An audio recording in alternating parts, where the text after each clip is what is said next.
Jonelle Melton, 33 years old, resided in Neptune City, New Jersey in 2009. She resided in an apartment building called Brighton Arms. At Red Bank Middle School in New Jersey, Jonelle taught social studies. She knew how to engage her students in history because she was passionate about it. Jonelle still hadn't arrived at the school at 8 a.m. on September 14, 2009. It was a significant day since she had scheduled a special guest speaker for her students. Michael Melton, Jonelle's ex-husband, had been instructed by the school secretary to go check on her at her apartment. He claimed that he used to lightly flirt with Jonelle before she met Michael after college. In August 2003, after a year of dating, they were married in Jamaica. At Red Bank Middle School, they both started teaching. For about 3 years, the marriage worked well. Michael claimed he wasn't accustomed to receiving such showered love or having someone care for him so deeply. He had founded a basketball firm and frequently traveled.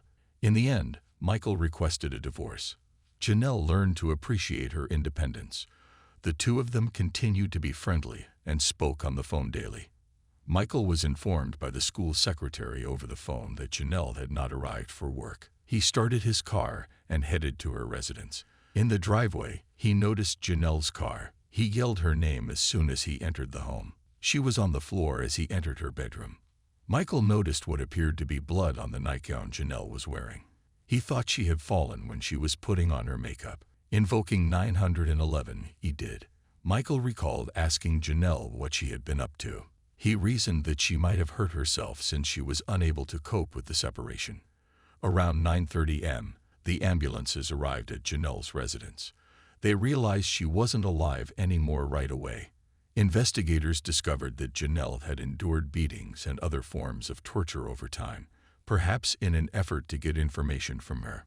She had suffered 5 stab wounds, as well as 2 headshots. Jonelle's jaw was shattered in 2 places due to the severity of the beating she received.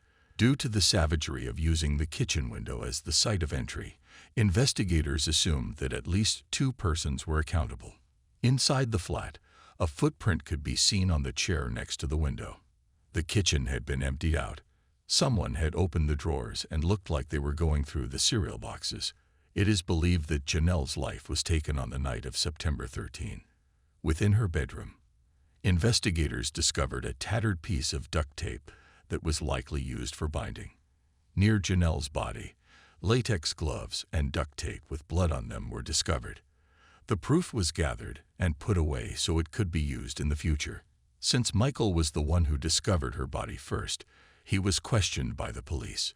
Police first made an effort to learn as much as they could about his relationships with Jonelle. Michael said that they continued to have sexual encounters on occasion. The cops, he claimed, needed as much information as they could get. Therefore, he believed the questioning were intentionally evasive. Michael claimed that on the evening that Jonelle was killed, he was out with a buddy. His alibi was investigated. Michael's friend was interviewed by the police. The night of the crime, according to his phone records, he was not anywhere close to Jonelle's residence. Michael agreed to a DNA swab as well. A newspaper story came out 2 days after Jonelle slayed. According to the story, Jonelle's dead body was discovered in her home, and Michael was her estranged husband.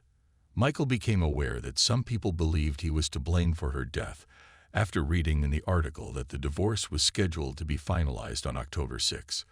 As per Michael, everyone turned against him.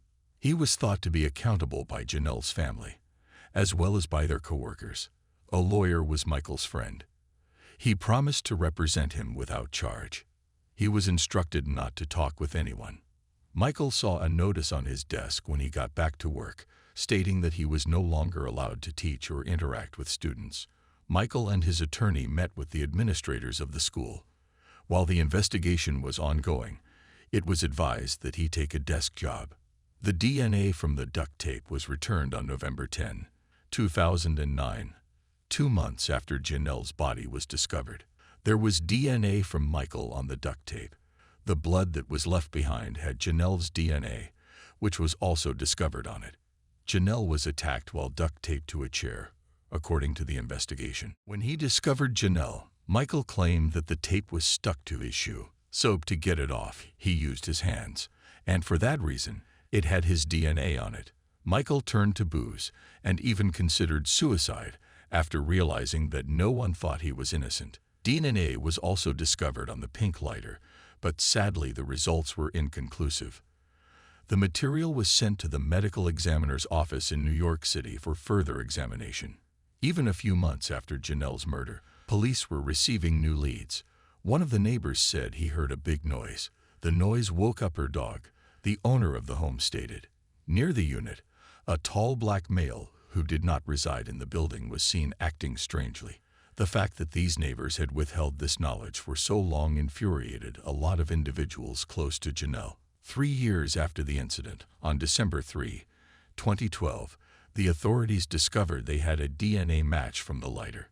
It was traced back to Blood's gang member Gregory John Baptist. The cops then questioned him. According to Baptist, he has never met Jonelle and has never been to her residence. Baptist refused to make any confessions, thus the police were forced to question him in circles. He stopped talking after 27 minutes. Michael asked a trusted friend to defend him. The friend went outside to talk to locals. In fact, the friend learned something important, and Michael informed authorities of what he had heard.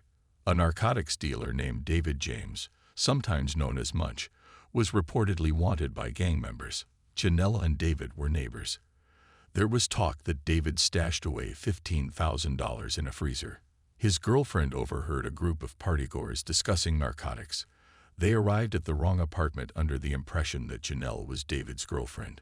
Then, detectives started looking for anyone who would talk. A source finally provided them with 3 names. They had a 4th person, a female getaway driver. The males were identified as Jerry Spalding, Gregory John Baptist, and Ebenezer Bird. They were all members of the Bloods gang. Later, it was discovered that the woman was none other than Ebenezer Bird's former girlfriend, Elizabeth Pinto. Elizabeth Pinto was identified as the getaway driver on December 1 of 2015 by a woman by the name of Nerica Scott. Ebenezer Bird had been dating Nerica at the time. When she overheard his confession during one of their visits to the prison, she went to the police. The cops could tell that she had been terrified to come forward. We spoke with Elizabeth Pinto.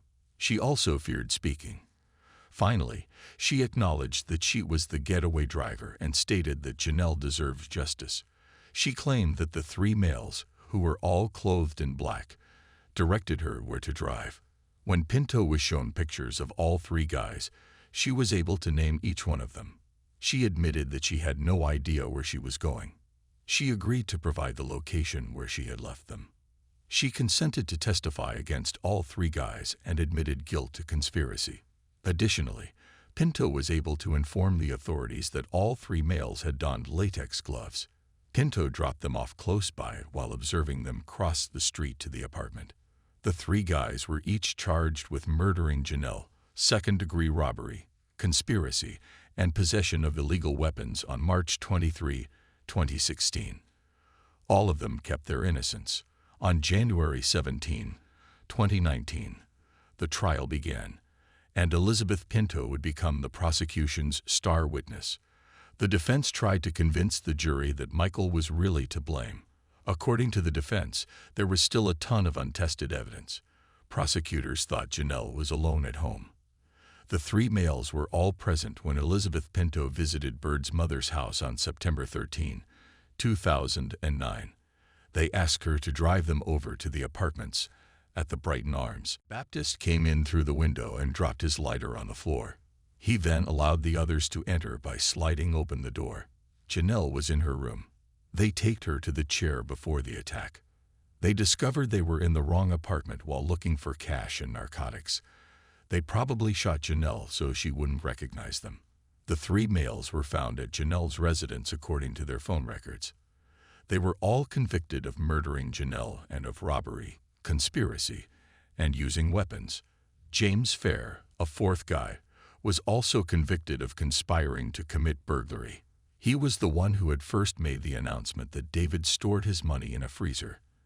They were all given life sentences in prison.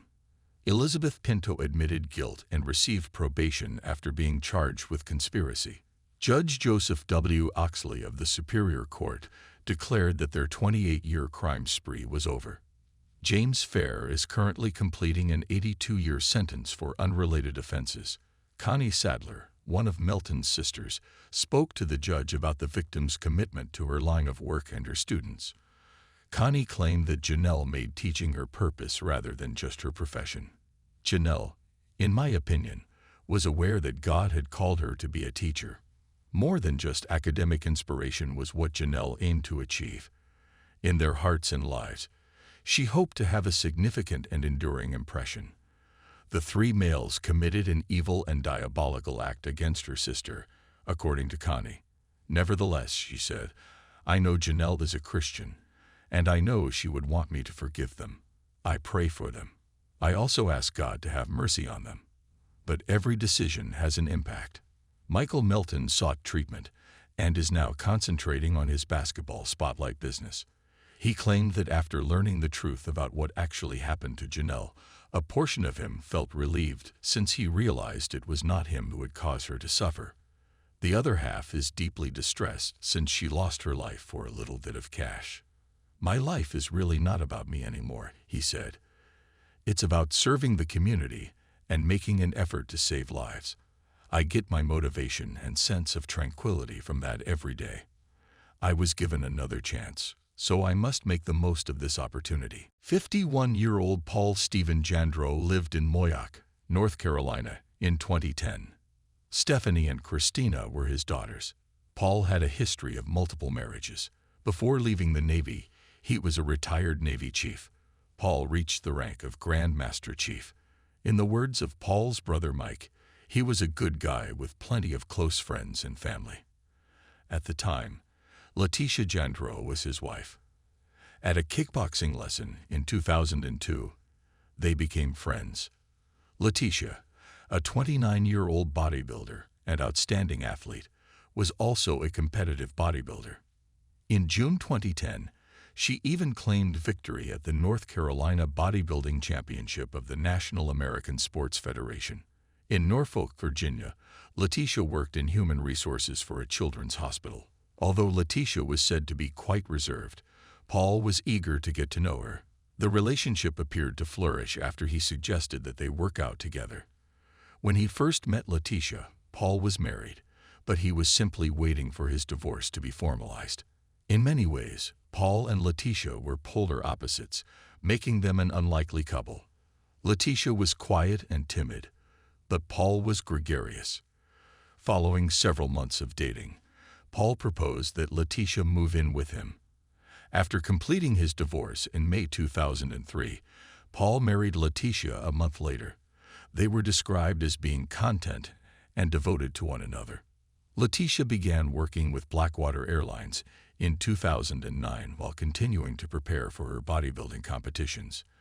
In a number of contests, she had come in first place or won. Paul would accompany her to the competitions and boast to his friends about her successes. Paul skipped work on June 30, 2010, according to records. He worked for a business that maintained Navy ships. He normally arrives at the office at 5:30 a.m., and he was working on a crucial presentation. Paul's coworkers reported him missing at around 7:45 a.m. Paul was always on time, so his coworkers were instantly worried. To do a welfare check, Currituck County Sheriff's Office Deputy Sheriff Lisa Starcher traveled out to the Jandreau residence. Starcher arrived at Paul's residence in Brumsey Landing. No one came to the door, but there were several automobiles in the driveway. Letitia's employer was approached by Paul's coworkers to ask if she knew where he was. Letitia denied this and left her job to meet the deputy. Letitia opened the door for the deputy to enter. She added that because of Paul's CPAP machine's noise, she and Paul slept in different bedrooms. However, the machine was gone when she went into Paul's bedroom. Letitia clarified that their relationship was open and that we were both seeing other individuals. According to Letitia, Paul most likely just departed on his own to stay with one of these other ladies. The authorities, however, came to the conclusion that there was foul play involved after a few days of back and forth, and no updates on Paul's location. Paul's coworkers reached the same conclusion. They distributed flyers for missing people while searching for him. It was obvious that Paul was loved and admired by all. The police were alerted on July 1, 2010, that Paul's phone was pinged off a tower in Elizabeth City, which was roughly 30 minutes away from his home. After searching local hotels, the police discovered that Paul might have been seen at a Hampton Inn. When Paul's picture was submitted to the hotel management, she acknowledged seeing him the previous evening and the following morning. She said that Paul was acting strangely, but it turned out that she had identified the wrong person. Paul was not included on the hotel's registration list and was not captured on any of the security cameras. Later that day, a construction worker in Elizabeth City discovered Paul's phone in the parking lot of an elementary school. Mike Jandreau, Paul's brother, had been contacted by the construction worker, who informed him that his brother was missing. Paul's phone was then passed over to Elizabeth City Police by the construction worker. The elementary school's neighborhood was still being searched by the cops. Paul was allegedly seen strolling along the street, according to a utility worker. However, the police were certain that it was a case of identity confusion, and they would eventually be proven to be correct. Still on July 1, a neighbor of Paul and Letitia called the police to report seeing Letitia and an unidentified man hauling stuff out of the house. The 39-year-old man was eventually revealed to be Letitia's brother. Eugene wanted to know if the police told Letitia to bring the furniture back inside the house after they arrived. When asked to comply, she claimed she would take the old furniture to be stored and buy some new furniture. The neighbors of Letitia and Paul had also noted that Letitia was covering the windows to prevent anyone from peeping in. Letitia had covered the windows with icing spray and wrapping paper. The Jandreau's neighbors and employees informed the authorities that their marriage had taken a troubling turn. After attempting to conceive, Letitia became pregnant with twins after undergoing multiple IVF cycles. At roughly week 21 of her pregnancy, Letitia ultimately lost the babies. Letitia had previously stated that they were divorcing and that both were seeing other individuals. Paul's employees claimed that he had requested that Letitia leave the residence and had filed for divorce. Paul had reported that his vehicle had been keyed 2 weeks prior to going missing. Paul took great care of his beloved Dodge Charger. Because the car was kept in the garage, the authorities discovered that Letitia was most likely the culprit. Letitia had told the police about this, but had never acknowledged doing it. Letitia agreed to give Paul's PC on July 2. However, she wasn't home when the police arrived at Jandreau's house. "I went to River's Edge. Phone me on my mobile, please," according to the notice on the door. Letitia's phone rang, but she didn't answer it. Letitia eventually dialed 911 to report that there were individuals outside her home while she was away. She informed the dispatcher that she was in Virginia's Chesapeake Bay. The Bronze Landing home's phone call could be located thanks to the dispatcher. Letitia had entered the house and was acting quite strangely. On July 3, shortly after midnight, the police arrived at the residence with a search warrant.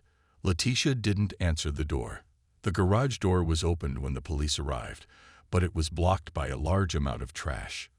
Once inside, they discovered Letitia cowering in a closet under a pile of clothes.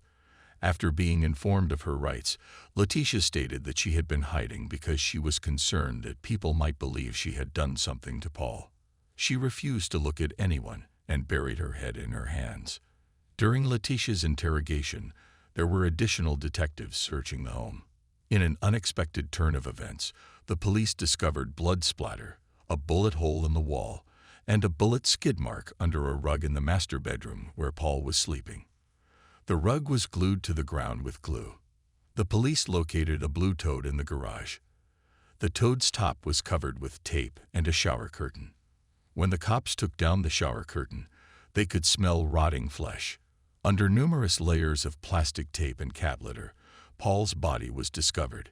He was shot 5 times, once each in the abdomen, chest, thigh, neck, and hand, using a handgun of .45 caliber. Paul had roughly 12 head wounds that were consistent with being hit by a blunt object, like a gun. There was no sign of his cell phone in the house. Officers stated that the house had a variety of cleaning materials and that the hardwood floor in the master bedroom appeared to have been scrubbed. The officers also took away spent bullets from the spot. They also took things like duct tape, glue, and plastic wrap from the kitchen. Letitia was questioned about what they had discovered. She continued by fabricating a tale in which she claimed to have paid several men in Elizabeth City to beat up Paul. She said that Paul had been mistreating her and that she had seen random males on the streets of Elizabeth City. Letitia was detained by the police because they did not believe her. After roughly a day in jail, in yet another twist, Letitia said she wanted to talk. She admitted that she did kill Paul, but she did so out of self-defense. On the morning of July 30, 2010, Letitia claimed that Paul attacked her. She claimed he entered her room carrying a gun and told her he would have her gone by the time he got home from work. Letitia claimed that she took her gun, a .45mm, to Paul's bedroom, and then simply continued shooting. Even after he was shot multiple times, according to her, they continued to fight. Letitia's gun was found in her car at the residence by the police. Kyle Koenig, a retired Air Force general, was one of Letitia's boyfriends and had the gun registered to him. She had stolen the gun from him. Letitia's ex-boyfriend filed a lawsuit against her. At the residence, the officers discovered a copy of the lawsuit. The man alleged that Letitia had taken advantage of him. Letitia had made a cash request while claiming to be carrying his twins. When the man discussed it with Paul, Paul decided to file for divorce. Also discovered within the residence was a receipt for the toad's purchase. On the cameras at Lowe's, Letitia could be seen purchasing the toad. In September of 2012, during her court testimony, Letitia insisted that she had shot Paul in self-defense, as she had originally claimed. The data, however, did not support her claim. Paul suffered serious blunt force damage in addition to many gunshot wounds. The door to the master bedroom was found to have a bullet hole. Letitia may have ambushed Paul while the door was closed. He was shot multiple times by Letitia, who also struck him in the head with the revolver.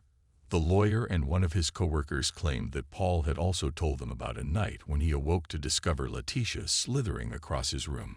Paul apparently admitted to his lawyer that after that, he began keeping his room's door shut. Paul's brother Mike claimed that his most recent encounter with Paul occurred at the Daytona 500 stock car race in February. Additionally, he stated that Letitia was allegedly cheating on him and that Paul had discussed his marital issues with him. Mike recalled that he had been discussing divorce for several weeks. He claimed to have lots of proof that she was cheating on him. In order to regain control of his life, he claimed all he needed from her was for her to leave his home. The jury took an hour and 40 minutes to deliberate. Letitia was found guilty on September 28, 2012, of murdering Paul and larceny of a handgun. She was sentenced to life without parole. Letitia's 2014 appeal was rejected. It is thought that she killed Paul because she did not want to give up the way of life he had provided for her. Paul and several other guys were used by her because she was a superb manipulator. Letitia is currently detained at Polkton, North Carolina's Anson Correctional Institution, according to government documents.